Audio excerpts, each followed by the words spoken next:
বাংলাদেশের ছাত্র রাজনীতি বন্ধ করার কথা যদি বলে কেউ বলে, এটা দেশের শত্রু, জাতির শত্রু। শেখ হাসিনা মানে কি লক্ষ লক্ষ কোটি টাকা পাচার। শেখ হাসিনা মানে কি কাঁটাতারের বেলা আমার ভাই বোনের লাশ ঝুলে থাকবে। আপনার ফরেন মিনিস্টার যখন অজিত দোভালের বন্ধু হয় আর অজিত দোভাল যা ইশারা করে সেই ইশারায় নাচেন, আপনার ফরেন মিনিস্টারের আজ পর্যন্ত শুভেন্দুর বিরুদ্ধে একটা কথা বলার কোনো সাহস হয় না, যখন আমার মানুষকে আবার পাখির মতো গুলি করে মেরে ফেলে দেয়।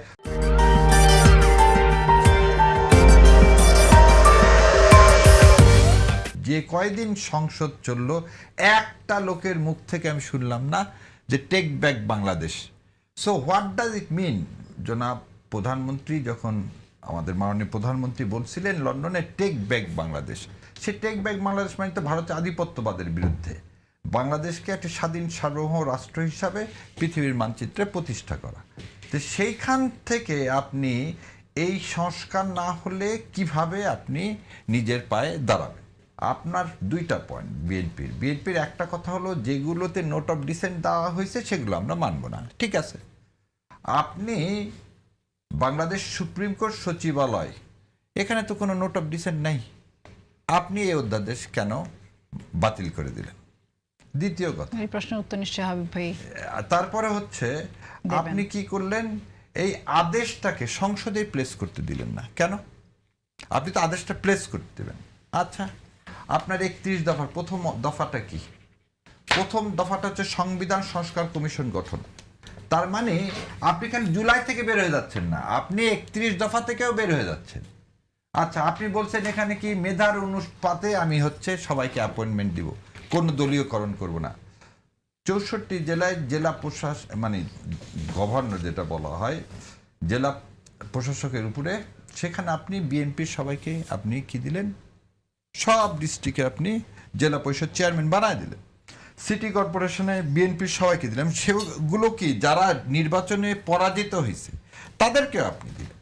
তাহলে আপনি দলীয়করণের নমুনা সৃষ্টি করে আজকে আপনি যদি বলেন সামনের কি ইলেকশনে আর এটা হবে না, কি হবে না, সামনে লোকাল সেল গভর্নমেন্ট ইলেকশনে তোমরা চিন্তা করো না, ওটা আলাদা মেসেজটা হচ্ছে চিন্তা করো না, জায়গায় জায়গায় জিতা না আমি জিতাই নিয়ে আসবো। আর ভাই বললো যে কথা 273 না 300টা আসন যদি পাই, তো গণতন্ত্রের হত্যা তখনই হয়ে যায় যখন অ্যাবসোলুট মেজরিটি বা ব্রুটাল মেজরিটি যখন কারচুপির মাধ্যমে আসে। থার্ড যে কথা, তাহলে 133টা অধ্যাদেশ আপনি মানেননি, যেটাতে আপনার কি আছে নোট অফ ডিসেন্ট নাই সেটা আপনি মানেননি, আপনার 31 দফা আপনি মানেননি। আপনি এখন বলতেছেন বিরোধী দল ডিপটি স্পিকার নেয়নি বা 5%, আমি আমার ভাইকে সত্যি জানাই যে আমার ভাইরাও দেয়নি, ভাইরা 3% না 4%, দ্যাটস ইমেটেরিয়াল। 5% কোনো দলে দেয়নি, সবারই দেওয়া উচিত ছিল, সবারই দেওয়া উচিত ছিল, এই জায়গায় আমিও একমত। কিন্তু কথা হলো যেটা কেউই দেয়নি সেটা নিয়ে কথা বললে কোনো লাভ নেই, তাহলে ওয়াদার বটলাপ করে আমরা সবাই। না, 5% দেয় নাই আর শূন্য দিছে। এখানে শূন্য অশূন্য বলে কথা হচ্ছে যে আপনি এই 33 পাইলে 5, 31 পাওয়া যে কথা, 3 পাওয়া সে কথা, 0 পাওয়া সে কথা, ফেল তো ফেল, ওখানে লেখা থাকে না 0 পেয়ে ফেল, ফেল ইজ ফেল।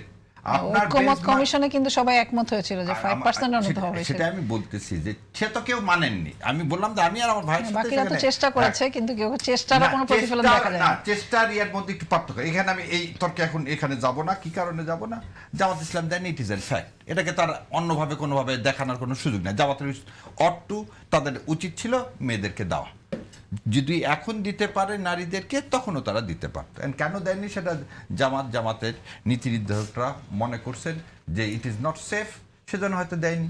এটাও হতে পারে তারাও জোটগত 11 দলীয় জোট থেকে তো মেয়েদেরকে দেওয়া হয়েছে, যদি দেখেন সেটাও 2%, সেটা তো কম না। আর যারা বিএনপি যাদেরকে দিচ্ছেন তারা তো ভাই বিএনপিকে নারীদেরকে ক্ষমতায়ন করেননি, তো উত্তরাধিকারকে ক্ষমতায়ন করছেন। আপনি দেখাতে পারবেন যতগুলো নারী বোনকে নমিনেশন দেওয়া হয়েছে একটা উত্তরাধিকার সূত্রের বাইরে? I can give you challenge যে একজন ভয় বাবার কারণে পাইছে, স্বামীর কারণে পাইছে, এই দুইটা ক্রাইটেরিয়ার বাইরে আপনি তো দেন। আমি একটা ক্ষমতায়ন করার জন্য না, আমি আপনাকে একটা জিনিস বলি, ব্র্যাকের ইয়াকে আপনি এবারে দিলেন না, নারীর ইয়াতে নমিনেশন দিলেন না ব্র্যাকেট, আপনি তখন ওই যখন সরাসরি ইলেকশন হলো তখন দিলেন না কেন? আপনি একজন আওয়ামী লীগের নেত্রীকে পর্যন্ত দিচ্ছেন এবারে, মানে আওয়ামী লীগকেও আপনি পুনর্বাসন করছেন এবারে। সো আপনি এরকম কাজ করার পরে আমার মনে হয় না আর এই নারী ইস্যুটাকে নিয়ে কথা বলার কিছু আছে, কারণ জামাত ইসলাম তো তার যে 12টা সেখানে উদার হয়ে একজন শহীদের মাকে পর্যন্ত দিছেন। বিএনপি কোন শহীদের কাকে দিল? আপনি বিএনপির এতগুলো শহীদ হলো, তার কোনো শহীদের বিএনপি করে না, এরকম কোন শহীদ পরিবারের কাউকে দিচ্ছেন না। জামাত ইসলাম যদি আমি একটু শেষ করি না, আপনার আমি একটু শেষ করে দিই, হ্যাঁ। আমাকে একটু শেষ করতে এটা সময় একটু ইকুইভ্যালেন্ট হতে হবে। না, আপনি আবার বলবেন আপনার প্রশ্নটা ধরে, আমি একটু যুক্ত করতে চাই। আপনার কথা শুনতে আগে একটু শেষ করে দিই, ওই ইন্টারাপ্ট করলে ফ্লোটা জি থাকে জি না। বলেন। যে দ্বিতীয় কথা, যেমন আমরা কি বললাম, জামাত ইসলাম পাওয়ার কথা কতটা, 13টার মধ্যে 12টা, সেখানে কিন্তু এনসিপি কেও 2টা দিয়ে দিলেন। সো জামাতে ইসলাম একটা এমন একটা রাজনৈতিক দল বা প্রতিষ্ঠান, যে প্রতিষ্ঠান এখানে যদি ভালো করে পড়েন, বলা আছে জুলাই সনদ বাস্তবায়নের পর যে ইলেকশন হবে সেই ইলেকশনে 5% নমিনেশন দেওয়া হবে। জুলাই সনদে ভাইরাও বলতেছেন বাস্তবায়ন করা হবে। বা এই ভাইয়ের কথা থেকে যদি দেখেন, মাননীয় প্রধানমন্ত্রী কি বলছে, জুলাই সনদ পুঙ্খানুপুঙ্খানুভাবে বাস্তবায়ন করা হবে। তো যেটা বাস্তবায়ন হয়নি সেই 5%-এর কথা এখন আসেন কেন? আপনি বলতেছেন বাস্তবায়ন করবেন, তাহলে জুলাই সনদ তো এখনো বাস্তবায়ন হয়নি, যে শিশু ভূমিষ্ঠ হয়নি তাকে নিয়ে টানাহাসড়া করতেছেন কেন 5%? ও যেহেতু জামাত দেয়নি। আপনি বলেন যে জুলাই সনদ তো বাস্তবায়ন হয়নি, বাস্তবায়ন প্রক্রিয়াটা কখন হবে? এই পার্লামেন্টে করবেন, এবং বলতেছেন পুঙ্খানুপুঙ্খানুভাবে বাস্তবায়ন হবে। এখানে লেখা আছে কি 5%-এর, যে জুলাই সনদ বাস্তবায়নের পরে যে ইলেকশন হবে সেই ইলেকশনে। এবার আপনাকে আরেকটা জিনিস বলি, আপনি সাইন করলেন, এই যে বলতেছেন সবাই সাইন করলেন, সাইন করার ক্ষেত্রে জামাত ইসলাম কি বলছে, যতক্ষণ পর্যন্ত কিভাবে জুলাই বাস্তবায়ন করবেন সেটা যতক্ষণ পর্যন্ত নির্ধারণ না হবে ততক্ষণ পর্যন্ত সাইন করব না। আপনি আজকে স্বরাষ্ট্রমন্ত্রী নিজের সংসদের দ্বারা বললো গণভোট আমার প্রস্তাবনা ছিল, তা আপনি সেই গণভোটের প্রস্তাবক, আপনি সেই গণভোট আজকে মানতেছেন না। আপনি বলতেছেন এটাকে কি ফ্যাক্টর, কেন বলতে what ought to be done it's valid when it is done. যে জিনিস ভ্যালিড সেটা মেনে নেন। আপনি 133টা অধ্যাদেশ কেন, আপনাকে কে ক্ষমতা দিল? এর মধ্যে মাত্র 96টা আপনি করলেন, কি করলেন, পাশ করলেন, বাকিগুলো করলেন না। আপনি সুপ্রিম কোর্ট জাজেস অ্যাপয়েন্টমেন্ট সব বাতিল করলেন কিভাবে? আপনি জুডিশিয়ারির বিচার বিভাগের স্বাধীনতাটুকুন আপনি দিতে চান না, কি কারণে, কি অদৃশ্য কারণে? আপনি লোকাল সেলফ গভর্নমেন্টকে শক্তিশালী করতে চান না, কোন অদৃশ্য কারণে? আপনি ব্যাংকে একই রকম কাজ করে রাখলেন। শেখ হাসিনা মানে কি লক্ষ লক্ষ কোটি টাকা পাচার, শেখ হাসিনা মানে কি লক্ষ লক্ষ কোটি টাকা এই দেশ থেকে ভারতে পাচার, শেখ হাসিনা মানে কি কাঁটাতারের বেলা আমার ভাই বোনের লাশ ঝুলে থাকবে, শেখ হাসিনা মানে কি বাংলাদেশের স্বাধীনতা ভারতের হাতে হস্তান্তর। এর জন্য তো জুলাই হয়নি। আপনি সেই কথা বলেন, আপনি নারীর ক্ষমতায়ন আজকেও কালকেও করবই, কি কারণে করা হবে জুলাই বাস্তবায়ন হলে? আপনি এই কথা বলেন, কালকে যে আমার 2 ভাইকে যে মেরে ফেলে দেওয়া হলো অন্যায় করে, আর একটা দেশে গুলি করে পাখির মতো মেরে ফেলে দিল, সেই প্রশ্ন আপনারা করতেছেন না কেন জাতিকে? একই পরিবারে একাধিক সদস্য রাজনীতি করতে পারে, কিন্তু সেইখানে তার পরিচয়টা কি তার কাজের পরিচয় হওয়া উচিত না? যারা আসছে তাদের কি পরিচয় নাই? আমার তো মনে হয় যে এই বিষয়টা নিয়ে আমাদের, আপনি যদি এটাও একটু বলেন যে বিএনপির কেউ চেয়ারম্যান জিয়া পরিবারের বাইরে হতে পারবে, কোন ক্ষমতা বলে আমার মাননীয় প্রধানমন্ত্রীর সাথে যারা যারা যান বিভিন্ন অনুষ্ঠানে, কোন রাষ্ট্রীয় ক্যাটাগরিতে সংবিধানের কোন ধারা বলে যান? আপনি যখন একজন প্রশ্ন করতেছেন, আপনি এইভাবে প্রশ্নটা করেন যে উত্তরাধিকারী মানে কি? ইন্দিরা গান্ধী মারা গেল তার ছেলে হবে, তার ছেলে মারা গেল তার ছেলে হবে, এটার নাম রাজনীতি? এটা তো রাজতন্ত্র। তা বাংলাদেশ তার রাজতন্ত্র ঘোষণা করেন। আমার প্রশ্নটা হচ্ছে আপনাকে, এটা আমি বুঝাইছি, আপনি হয়তো অন্যদিকে নিয়ে গেছেন, আমি বুঝাইছি তাহলে আমার বাবা আওয়ামী লীগ করতো, সেজন্য আমি এখন আওয়ামী লীগের নমিনেশন পেয়ে গেলাম। আর যে লোকটা ওই মাঠের থেকে মাঠের কর্মী, তাকে আপনি নমিনেশন দিলেন না কেন ভাই? নমিনেশনের হিসাব নিকাশ আমাদের আরো করতে হবে, কিন্তু নারীর পরিচয়টা আমার মনে হয় এই পরিচয় রাজনীতিটা আমাদের বারবার আমরা দেখেছি, সেই নারী নিজের পরিচয়ই হোক বা পরিবারের কোনো সদস্যদের মাধ্যমে আসলেও তার যে কাজের পরিচয় সেটা অনেক সময় আমরা দেখা যায় যে অনেক সময় চাপা পড়ে যায়। ক্রিকেটের মাঠে আপনি কাকে পাঠালেন যে বল ধরেনি জীবনে? আপনি প্রশ্ন এটা করেন, ক্রিকেটের মাঠে যে আপনি কমিটিতে পাঠালেন তাকে কেন আপনি পাঠালেন? আমার মনে হয় আমরা অন্য আলোচনায় একটু যাই। আমি তার উত্তর দিচ্ছি, আমরা তো চেষ্টা করেছি, সেটুকু চেষ্টা তো আপনি সেটুকু তো করলেন না। আমরা তো 3.5% দিয়েছি। এখন বললেন উত্তরাধিকার জেলখানে যখন গেছে, মামলা যখন হয়েছে, তখন উত্তরাধিকার মামলা তাতে বাদ রাখছিল। আমাদের যারা ক্যান্ডিডেট হয়েছিল আমাদের, তারা তো সবাই জেল জুলুম অত্যাচার নির্যাতন ভোগ করেই তারা কিন্তু এই জায়গায় এসেছে। তার বাবার পরিচয় ঘরে বসে থেকে কিন্তু তারা এখানে আসেনি। এই জিনিসগুলো কথা বলতে হলে আমাদের হিসাব করে বলতে হবে। আরেকটা জিনিস হলো কি যে আমরা এই যে বলতেছে ক্রিকেট, হ্যাঁ ক্রিকেটে যে আমাকে খেলোয়াড় হিসাবে দিয়েছি তাকে, ম্যানেজমেন্ট আলাদা জিনিস, মাঠের খেলোয়াড় আলাদা জিনিস। অভিযোগও উনি তুলেছেন। এখন এখন এখন আমার এখন কি করবো আমি কি এমন কোনো লোককে সেখানে বসাবো জেলা প্রশাসনের কথা তুলেছেন, এখন কাকে বসাবো? আমি জেলা পরিষদ যাকে বসাবো সে এখন কি আমরা যে আমার দল যে যে উদ্দেশ্য নিয়ে দেশের মানুষের কাছে ভোট চেয়েছে যে আদর্শ বাস্তবায়ন করার জন্য, এখন জেলা পরিষদের আরেকজনকে দিই সে বাস্তবায়ন করবে? আমি জনগণকে আমি সম্মান দেখাবো, জনগণের কাজ আমি করবো, জনগণের পক্ষে কাজ করবো। পক্ষে কাজ করতে গেলে আমি ওই লোককেই তো সেই জায়গাটা দায়িত্ব দেবো। আজকে কেন প্রশাসনের ভিতরে এত সমস্যা? প্রশাসনের ভিতরে নানান ভূত ঢুকে আছে কেন? প্রশাসনে যারা আছে তাতে অন্য আদর্শিত তারা, যে কারণে অনেক জায়গায় একটা ব্যত্যয় হচ্ছে। তাই আমি জেলা পরিষদ, আমি সিটি কর্পোরেশন অন্য লোককে দেবো, সেখানে গিয়ে আমার দলকে বেকার ফেলবে, সে জায়গায় আমি দেবো? আর ক্রিকেটের যে যাদের দেওয়া হয়, ক্রিকেট তো তার খেলা হিসেবে তাদেরকে দেওয়া হয় না, ম্যানেজমেন্ট থাকতেই পারে। আর ব্যাংকের গভর্নর কথা যেটা বলা হচ্ছে, আমাদের বাংলাদেশ সবচেয়ে বেশি বড় বড় শিক্ষিত মাথা, এত বড় মাথা তারা, এই ঢাকা বিশ্ববিদ্যালয়ের শিক্ষক আতিকুর রহমান থেকে শুরু করে অনেকেই তাদের দায়িত্ব দিয়েছিল বিভিন্ন সময়। আমলি দেশটাকে ধ্বংস করে দিয়ে গেছে, দেশের অর্থনীতি ধ্বংস হয়ে গেছে, ব্যাংকগুলো লুট হয়ে গেছে।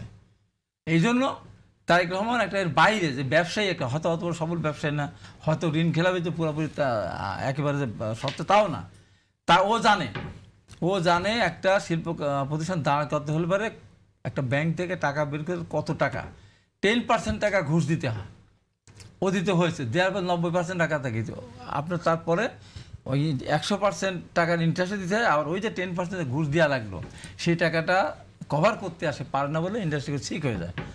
এই যে ও জানে, ব্যাংকের এখন তাকে গভর্নর করা আছে, উনি জানেন, দেখি না টেস্ট করে 6 মাস পর না পারে তখন আমরা চেঞ্জ করবো।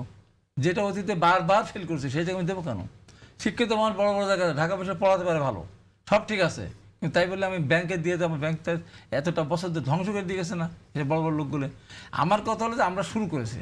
আপনার ফরেন মিনিস্টার যখন অজিত দোভালের বন্ধু হয় আর অজিত দোভাল যা ইশারা করে সেই ইশারায় নাচেন, আপনার ফরেন মিনিস্টারের আজ পর্যন্ত শুভেন্দুর বিরুদ্ধে একটা কথা বলার কোনো সাহস হয় না। যখন আমার মানুষকে আবার পাখির মতো গুলি করে মেরে ফেলে দেয় তখন আপনি বলতে পারেন না একটার বদলে দুইটা পড়বে। তখনই মনে হয় যে আমার স্বাধীনতা সার্বভৌমত্ব কার হাতে দিলেন?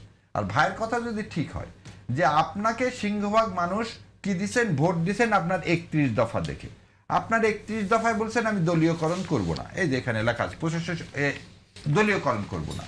আপনি বললেন যে তাহলে আমি এমন কাউকে দিব কেন? দলীয় লোক ছাড়া কি আর কোনো নিরপেক্ষ লোক নাই? দলীয় লোক ওহিদুদ্দিন মাহমুদরা কি দলীয় লোক? হ্যাঁ, আপনার কারো না কারো মত করতে পারে, কিন্তু এই 64টা জেলাতেই আপনার দলীয় লোক ছাড়া আর কাউকে পাইলেন না আপনি। দ্বিতীয় কথাটা আপনি আসেন, আপনি ক্রিকেট বোর্ডের কথা বারবার, হ্যাঁ ম্যানেজমেন্ট বোর্ড দিবেন, তো ম্যানেজমেন্টে কাকে দিবেন?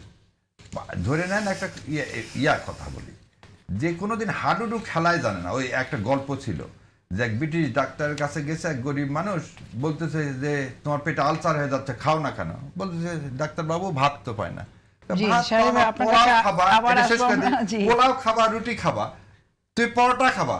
আরে যে আমার ভাত নাই পেটে, তাই আমি পরোটা আর বিরিয়ানি খাবো কোথায় থেকে? তা আমাদের অবস্থাটা হচ্ছে, এই আমার বন্ধুবর্গদের দলের অবস্থাটা হচ্ছে এরকম। ক্রিকেট বোর্ডে ওরকম লোককে পাঠাচ্ছেন যারা বিরিয়ানি খেয়ে অভ্যস্ত, যারা ক্রিকেট সম্পর্কে জানে না। অত ম্যানেজমেন্টে যাকে পাঠান যারা ন্যূনতম ওই জ্ঞানগুলো আছে, ওখানেও অমুকের ওয়াইফ অমুকের সে এই দেখে পাঠিয়েন না।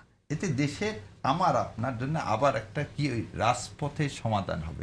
ছাত্র রাজনীতি বন্ধের বিষয়টাকে দাবি আসছে, এটাকে আপনি কিভাবে দেখেন? এটা একবার অশুভ একটা ব্যাপার। বাংলাদেশের ছাত্র রাজনীতি বন্ধ করার কথা যদি বলে কেউ বলে, এটা দেশের শত্রু, জাতির শত্রু, গণতন্ত্রের শত্রু, আগামী দিনের বাংলাদেশের উন্নয়নের শত্রু। যে ছাত্র রাজনীতিকে কেন্দ্র করে বাংলাদেশের জন্ম হলো, যার গর্ভে বাংলাদেশের জন্ম হলো, সেটা কি ভাষা আন্দোলন কারা করেছিল? ছাত্ররা করে নাই? ছাত্র রাজনীতি তখন ছিল না। আর 62-র শিক্ষা কমিশনের মধ্যখানে শিক্ষা কমিশনকে মধ্যখানে পরে হামিদুর রহমান শিক্ষা কমিশন রিপোর্টের বাজে কারা আন্দোলন করেছিল? 54 সালে মুসলিমের বিরুদ্ধে বা ভোট কারা করেছিল? শুধু গণঅভ্যুত্থানে ছাত্ররা আন্দোলন জীবন দেয়নি, কে রাজপথে ছিল না তারা? 70-এর নির্বাচনে ছাত্ররা প্রচারণা চালিয়েছিল, 71-এ মুক্তিতে তারা গিয়েছিল, 90-এ আমরা ছাত্র আন্দোলন করেছি, 24 সালে ছাত্র রাজনীতি রাজনীতি বন্ধ ছিল। এখন কেন এসে কথাটা আসবে যে ছাত্র বন্ধ করতে হবে? হ্যাঁ, আমি সুস্থ রাজনীতির পক্ষে, সুস্থ রাজনীতির ধারার পক্ষে, সন্ত্রাসী অপরাজনীতি যে রাজনীতি সেটার পক্ষপাতী না। আমি যখন আপনাকে ফ্লোর দিব আপনি আবার এই কথার উত্তর দিবেন। এই অনুষ্ঠান কিভাবে চলবে